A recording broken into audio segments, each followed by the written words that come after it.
Dans cette vidéo, on va essayer de représenter la force exercée par la corde sur le skieur. Alors, cette force-là est notée selon l'exercice la force F1 et d'intensité 50 newtons. Et donc, la représentation ici, alors l'échelle proposée, c'est 1 cm pour chaque 10 newtons. Alors, il fallait tout d'abord compléter le tableau. Alors, donc, la corde exerce une force de contact localisée en un point A. Voilà le point A, le point de contact entre la corde et le skieur.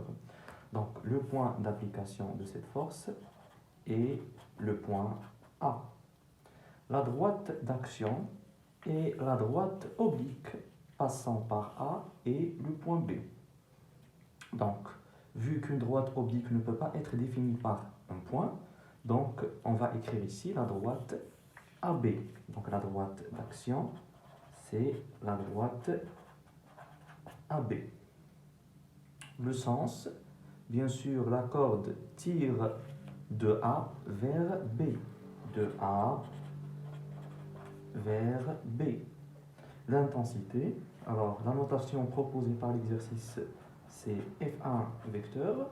Et donc l'intensité, c'est F1 sans vecteur qui est égal à 50 newtons. Alors maintenant, on va utiliser les caractéristiques pour représenter la force. Alors le point d'application de la force est le point A. Alors la droite d'action est la droite oblique passant par A et B. Donc on va représenter bien sûr cette droite sur le schéma. Voilà, donc pour la droite oblique passant par A et B, donc je vais prolonger la droite AB. Voilà, donc c'est la droite AB. Voilà, donc la droite AB qui représente la direction du vecteur force. Alors, le sens, c'est de A vers B. Et donc le vecteur, on va commencer à tracer le vecteur à partir du point A. Il va être orienté vers B. Bien sûr, l'intensité est de 50 newtons. Et donc, l'échelle proposée par l'exercice, c'est 1 cm pour chaque 10 newtons. Cela veut dire que 50 newtons correspond à 5 cm. Donc ça, c'est à propos de l'échelle. Alors, représentons maintenant cette force. Donc, on va commencer par le point d'application qui est le point A.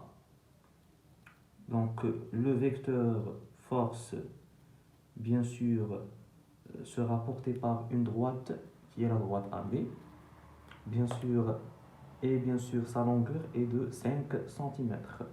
Donc, on va commencer par le point A et on va mesurer 5 cm de longueur. Donc, voilà bien notre vecteur force F1 qui représente la force exercée par la corde sur le skieur.